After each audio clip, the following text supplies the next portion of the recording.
What is up, Miami Hurricane fans? What is going on? Today's show is going to be awesome. We're going to talk about all the drama. There's a lot of drama in the portal. There's a lot of players leaving, unexpected players leaving, but I totally get it. I totally understand it. And also, my boy Gio Million is going to be checking in on the show. Let me tell you why there's so much drama. This is what it happened. And by the way, that's Sean, the producer, right there. That's Sean. Say hi, Sean. I'm here, man. That's Sean, the producer. Gio Million will be on in a second. What happened is, since Miami and Indiana were the last two schools in the playoffs, they have 5 days to jump into the portal, people on your team, right? The problem is those are the last two teams available to take any players from. So what happens is everybody in the portal, they get all their players before the portal cuts off, which it cut off like 2 weeks ago, right? So now if I'm like another team, I'm like, okay, we still have gaps we need to fill out on our team. You know, we still got, we need depth at running back. We need depth at a defensive lineman. We need to, so now the only two teams you can pull from are Indiana and Miami since they made the championship, which is a problem I think they need to figure out because, first of all, the biggest problem I saw in this whole thing, Brock Schott, who was a tight end at the University of Miami, the portal was going on during the playoffs. Right. So he leaves our team and he commits to Indiana. So now this dude knows all our plays. And before the championship game, 2 weeks before the championship game, this dude is now part of Indiana.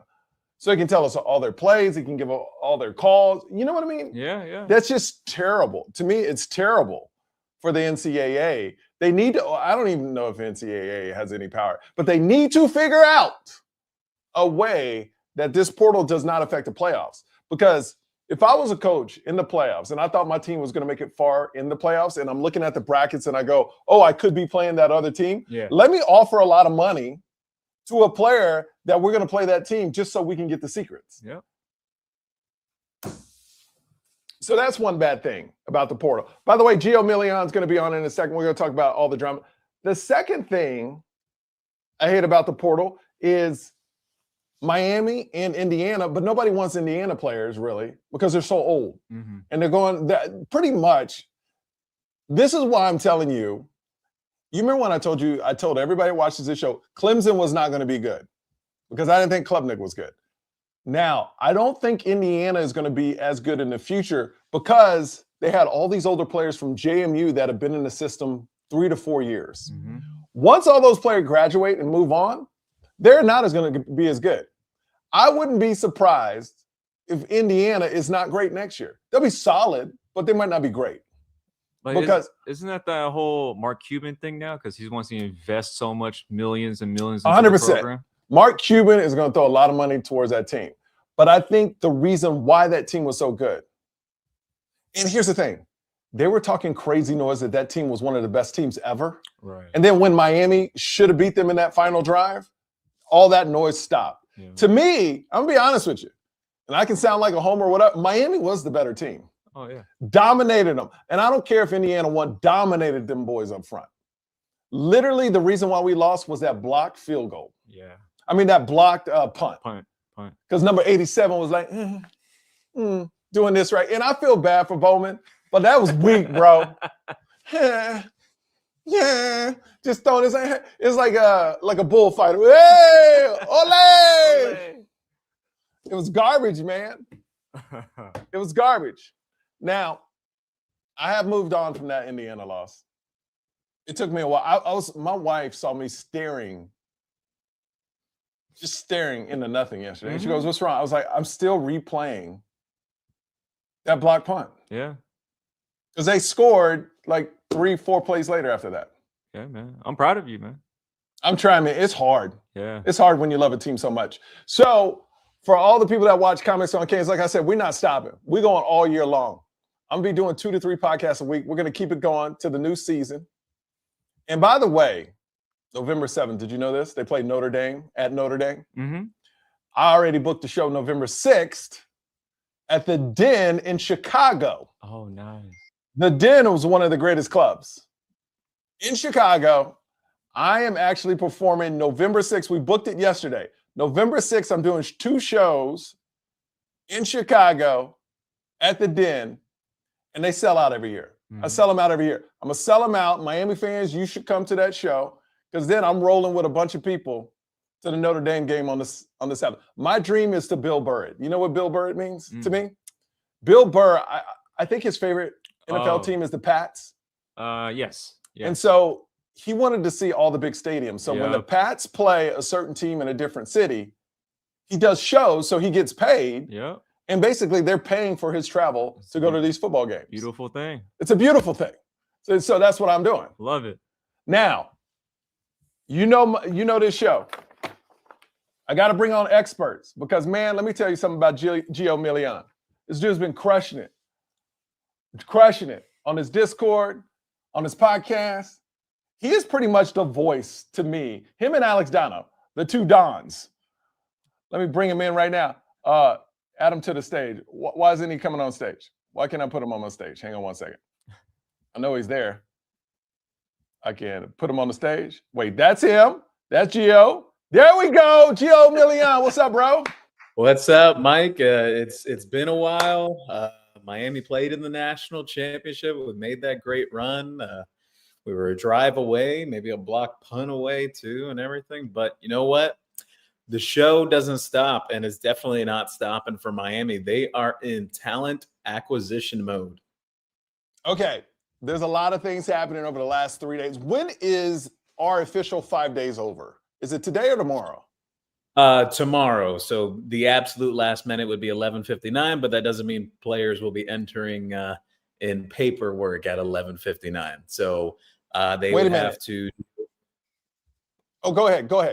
I cut you off. They would have to deal with the Miami or Indiana compliance offices, mostly getting in that paperwork today. So then you have what is considered the 48-hour window of schools having to enter in that paperwork. So the absolute final day that people will see players entering the portal will be Monday. Monday would be the last day. So we know all the players that are leaving on Monday. By the way, this podcast is live right now. So if you want to leave a comment for Gio or me so we can talk about it, leave it in the comments. This is a live podcast. Big shout outs to Coach Hayes, by the way. Coach Hayes is a great coach. He breaks down film. Talked to him the other day. I'm going to have him on the podcast soon. I'm going to have Alex Dono on the podcast again. And I want to get some other former players on the podcast. So this is going to be good. All right, Gio. I want to start with a guy, and then we're going to run through all the portal stuff and the Duke quarterback stuff. But I saw JoJo hit the portal last night. I want to say I didn't think JoJo lived up to all the hype. I don't know if there was too much pressure in Miami. I don't know. It must be hard to see a Malachi Tony blow up, and he's in your class, and that work ethic is so high, and you have to try to live up to that just to get on the field. I don't know what happened to JoJo, but he dropped a lot of passes, has huge potential, but I'm not surprised he hit the portal. What's your thoughts? No, you're absolutely right. He has a lot of talent, plenty of potential. Sometimes potential is a scary word because not every player lives up to that. He had some moments in the offseason where some people thought, hey, he could be a real threat on the outside, had a couple of injuries, couple of off-field stuff and whatnot. I think the baseline of it is this. Once Cooper Barkate, the Duke receiver, made it official that he's entering the portal, the writing was kind of on the wall there for JoJo Trader or any other guy, honestly. That guy is starting when he comes to Miami, Cooper Barkate. So with JoJo, never a talent issue, more mental, just concentration, the drops and what. I know some people say, oh no, but drops is a talent thing. That's not a talent thing. That's more concentration and mental. I do think he'll bounce back at his next program, whether that's NC State or Louisville. Those are some of the early teams that I know are going to be involved with him. Still a really good talent. I wouldn't be surprised if he finds success at his next stop. He had some moments here too. Even Cam Ward had vouched for him before this upcoming season that passed. He said, he was like, look, if there's someone that's young in that room that could emerge, he said, JoJo Trader is the guy that I'm looking at. But it didn't materialize that way. It ended up being Malachi Tony and other guys, and no one really expected Keelan Marion to be as good as he was. I think some people were expecting, production, but he was pretty good for Miami this year. So No, he was great. With JoJo, man, I heard there were some off-field issues that we don't need to get into, but I just think look, his 2 years in Miami, his first year, he's redshirted, and you see your boy Jeremiah Smith blow up, right? At Ohio State, win a natty. And then you're like, all right, this year is my year. And then dude comes in out of nowhere, Malachi Tony. Nobody thought he was going to be that good. Kind of takes over the team. His worth ethic is insane. And then you have your off the field issue. So it seemed like he never recovered. In the problem for players that don't live up to potential in today's environment of college football is now it's literally pro. If you don't perform, we're not going to give you all this NIL because we got to give that NIL. Guess what? And I'm making these numbers up. If Malachi Tony was making $600,000, now he's making $2 million. And that money got to come from some players. Either you're not living up to, we're going to take your NIL or drop it. You can stay or you can go. And by Mario, you're absolutely right about that, Mike. There's tough decisions that come down that I know this for fact, speaking to a couple of people from Miami, that they have to have those tough conversations and tell some of these players, hey, you were hurt, or, the production really hasn't been there, or just XYZ reason. And some of these kids, it's a tough reality to accept, but they can't have it both ways either. You have to produce, you have to develop to a certain extent. You will have coaches or administration coming up to you saying like, hey, we're going to have to dock your pay a little bit this upcoming season because XYZ reason. That absolutely does happen. And I think what you're seeing now with Miami as well, I know people go like, I've seen varying opinions. Like the majority is people like know that JoJo has talent, but hopefully he puts it all together at his next stop. But the other opinions I've seen from people, they're like, oh, this is the offensive coordinator's fault. How is this Shannon Dawson's fault? Like JoJo's preparation or anything like that, or just the mental? That's not on him. I think the players now forget, the ones that are coming in, the true freshmen, that you need to be prepared more than ever before, because Miami's in this mode of a conveyor belt of sorts, that it's a machine that, guys are coming in, guys are leaving, and you have to get in line or you have to get out. And I saw Ray, and I don't know if you can't believe anything, but I think it was from Ray saying it's unbelievable that somebody gets hurt and then they're trying to push him out the door. I'm paraphrasing. That came from Robbie Washington. Yeah. Oh, from Robbie Washington. Sorry about that. That's when I explained to him. I said, look, there's tough decisions that have to be made. It's not this perfect world where everyone can continue getting paid and then the production's not there. The programs have to move on. Okay, let's talk about Pringle. Went into the portal, came back. Was that kind of a flex to see if he could get offers? Found out he wasn't as valuable on the market? He absolutely had offers. Both Georgia and Alabama were talking to his camp. Miami had a sit down with him, Coach Merritt. They cleared things up. Everything is handled there. He will return. He never even entered in his paperwork officially to enter the transfer portal. Actually, that's the technicality there. He had intended to enter, but.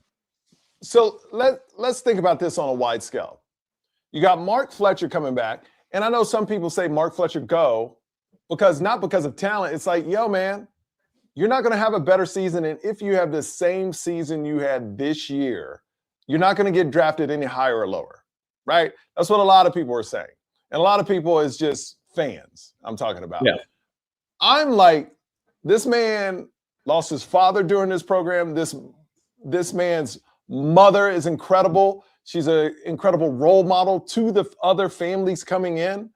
I think people forget about family and just talk about the athlete.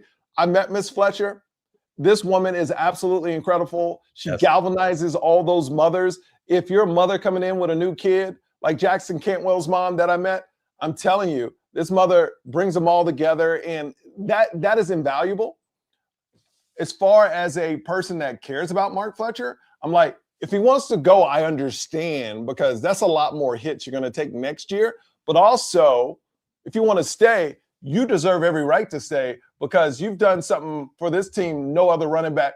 I'm not going to say no other running back has done, but no other running back has done what you did this year to go through a, 14, 15 game season, lead them through the playoffs, go to the national championship, ball out.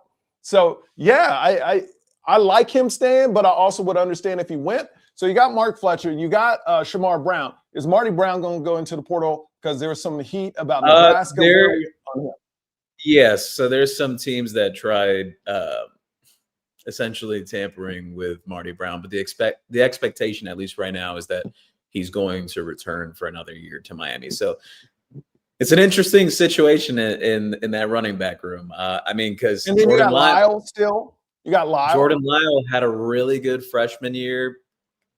Came in as running back game one, got his ankle rolled up on, tried to give it a go when he came back, was never really exactly the same Jordan Lyle people remember. Can I tell you it's why an interesting situation.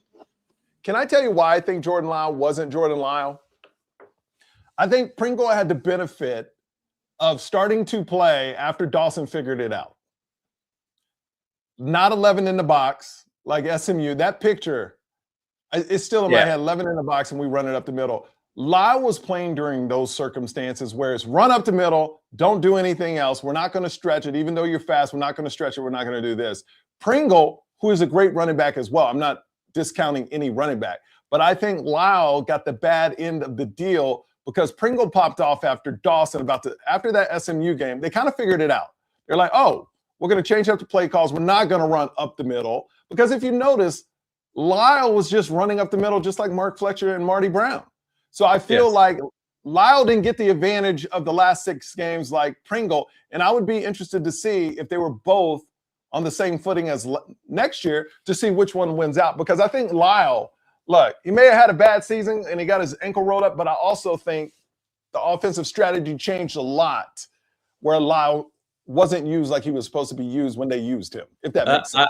I'm with you on that, actually. And you know what's funny? It's I call it fans that sometimes go with the wind, that they're like, yes, oh, well, Lyle sucks now, and then Pringle's good or whatever. And I'm like, okay, where was this a year ago when Jordan Lyle really flashed as a freshman? Like, I do remember, I'm not saying every Hurricane fan, but there were Hurricane fans that were starting to write off guys like even Ruben Bain. Like, people were like, oh, he's not that good or whatever. Yeah. I'm like, dude, he was hurt the entire year last year. Or people were writing off Damari Brown. Like, you know, it's funny because I remember I used to see this many years ago when guys like Sean Spence and Denzel Perriman were playing for Miami.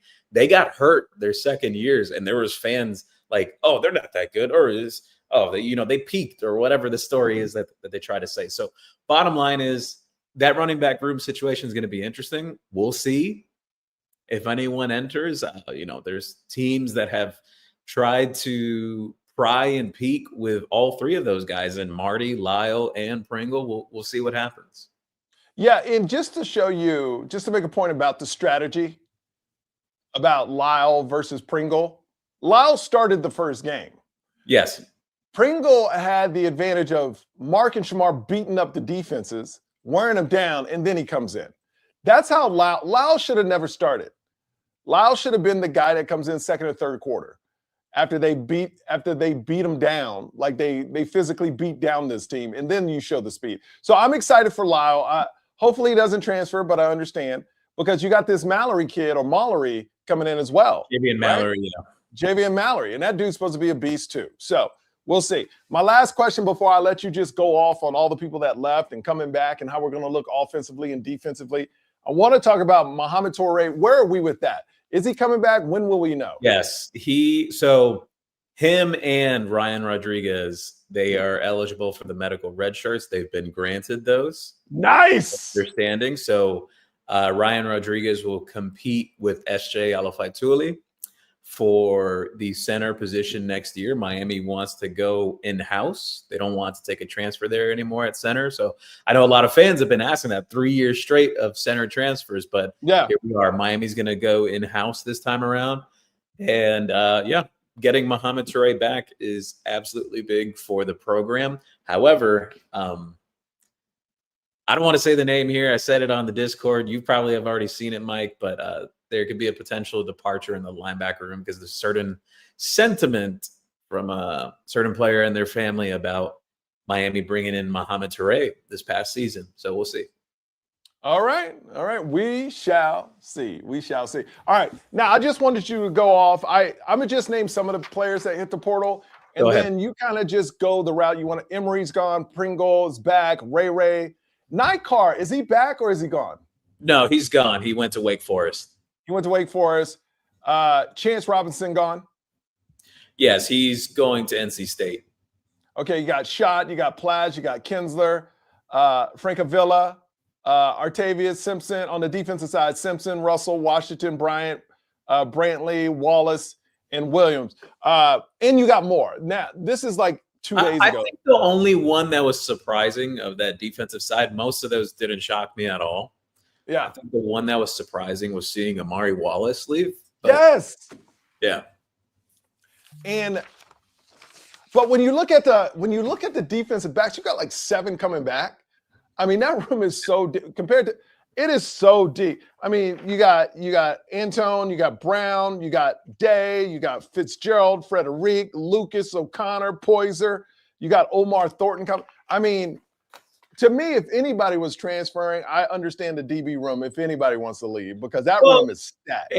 I don't think Miami's done at DB yet. Actually, they have interest in former Florida State safety Conrad Hussey, who was actually coached by Jason Taylor at St. Thomas Aquinas, and a prospect Miami very much wanted about 3 years ago. There's some level of interest there. I'm not sure yet if Miami's going to go all in or not, but I think it would make sense. That's a guy that could provide you quality depth and experience and potentially could start in the right situation. I'm like Brandon Brock, 79. I was shocked Dante Simpson went in. What? Not you? No, that well, I'm not shocked at the fact that he didn't return. Miami's stance was very firm on that. That it was, it is what it is in terms of the compensation package. From my understanding, he wanted to be paid more as like a starter level because there's certain brackets to this how they figure it all out in terms of paying the players and everything. And especially if you're a highly rated recruit, you get a lot of money coming in, but if you're not producing, that kind of scales down too. There's the whole way of that they do that. So with Simpson, I was surprised initially when he entered, but then when I heard the details behind it, I'm like, okay. And then I knew at that point, Miami's very firm in some of their decisions that it was just not going to happen. So let me ask you this. Any surprises on the offensive side? I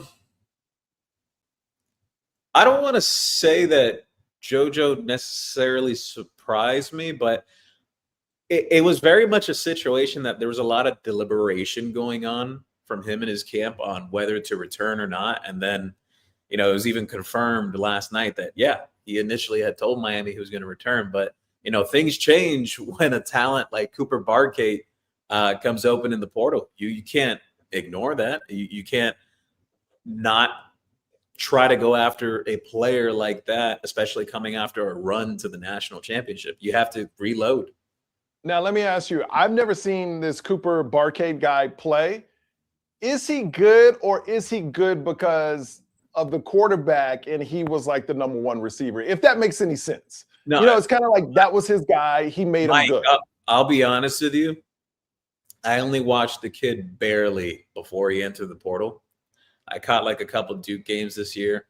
But when I sat down and I just watched game after game after game, Mike, this kid can run. He's strong. He's great in terms of after the catch. Like he could break tackles in the open field. Strong hands as well. Super smart kid, by the way, for people that may not know this. Yes, he's coming from Duke, but he transferred in from Harvard before. And he was an All-American at Harvard. And then he comes to Duke and has the same exact production as he had at that previous level. I think it's a testament to what the kid is. And here's the other thing. He played at a legitimate high school football program as well in California, Mater Dei. Mater Dei sends tons of players to P4 programs year over year over year. He actually had Power 4 offers coming out of high school, and he turned it down to go to Harvard. So is he the downfield threat, or we got those transfers coming in for that? He'll play on the outside. He'll likely be the Z receiver, which is the spot that CJ Daniels was in this year, and you saw JoJo Trader at. So there you go. One of the other reasons why JoJo has left. And also the freshman talent coming in for Miami and receiver is going to be ridiculous as well. Wingo and those dudes, absolutely. Wingo, there's 3 players specifically outside of Jackson Camwell is obviously a freak show, but there's 3 players that have been mentioned to me that have really gotten some early rave reviews in terms of being around the team and practicing since they arrived. Samarian Wingo, Gavin Mueller, the tight end from Chicago, and then JJ Dunnigan, the safety that they got as well late in the class. A lot of people are really impressed with those 3 early on. Obviously, early returns and everything. We'll see when we get the spring. But there's a lot of people really confident about Wingo and how much he could contribute in his first year. Well, I hope they use Joshua Moore a lot more because I feel that dude's upside is just ridiculous. Yeah, the only thing with that, I'll be honest with you, talent absolutely there. I think it's just more so refinement. I spoke with a couple of people that have played for Miami and have coached at Miami in the past. And the perspective on Joshua Moore is that absolute freak show in terms of talent, just needs to refine the little things, has to run routes better. Just nuances of the position that they felt like he was a little raw coming in, but he's absolutely a guy that could explode in his second year. I think the talent is absolutely there. So I hope it materializes because that's a legitimate threat as your X receiver, a 6'4" kid who's like 215, 220 that can run and jump out of the gym. You know the one play in the Indiana game that kind of encompasses JoJo's time at Miami is when he did that bubble screen or that tunnel screen. You know when Carson Beck faked this way and then went the other way to JoJo? JoJo didn't run the route right where he was supposed to be way more upfield. That kind of is his career at Miami. It's like talent. Because if he would have caught that could have broke. I mean, it was wide open. So it kind of is like, yeah, this dude can take it all away, but he's not there yet. It like that route was supposed to be running upfield. That's the thing I've been harping on too, Mike, that at this level and where Miami is at as a program, they cannot wait years upon years for a guy to get there. Miami's here now. They're in the conversation. They're going to be in the conversation going forward as a national championship contender. At this point, it's win now mode. And what I love about Mario that's not going to work with this new generation of player, it seems to me he doesn't mind losing players because he's going to be he's always trying. You know how we say, well, why not develop?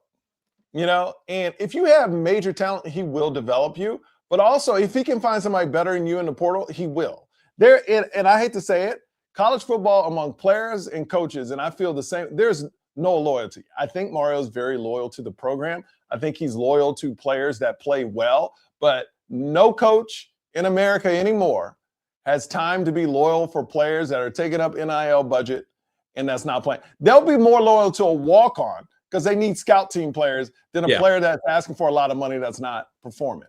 It's not like when I went to play for the University of Arkansas, you could not play at all and you're still going to get your full ride. You're going to take all 4 years and they're going to let you graduate. It's not like that anymore. Players are getting paid. It's totally different now. Yeah, people need to get over this. Oh, well, they didn't have time to develop. Well, now you're going to get kicked down to a lower program to develop. I'll be honest with you. I've spoken about this with former players and even coaches that coach in college football today. And the sentiment, like obviously development, yes, it's important. But there's this belief that development is a little bit overrated because a lot gets pointed on coaches. But what about a player's habits? Their work ethic? Are they willing to put in the time? Those are the things that fans overlook. Because because we saw every player from senior to freshman was like, Malachi always in there working. Now, this is what I love about Miami. There's a standard now. You know how you got to work. And if you don't work to that standard, you're going to get kicked out of the program. Because now, like, it's the first time I can say, man, I told my wife the other day, and like, I'm that dude that says every year is Miami's year, even when I knew it wasn't. But now I really feel we're going to be in the conversation every single year moving forward. Absolutely. Before I let you go, so after Monday, the portal is done. No players can go anywhere till when? Again. So Next year? Well, technically not next year. Xavier Lucas proved this Yeah. last offseason that technically the transfer portal is just a formality. And Yeah. you could really just unenroll from a school and unenroll at your next program if you want to. Yeah. I don't know how many other players are going to take that route. You know, obviously that was a little bit of a gray area there, how the whole process worked with that. But yeah, so last day for Miami and Indiana players to leave, you're talking about Saturday.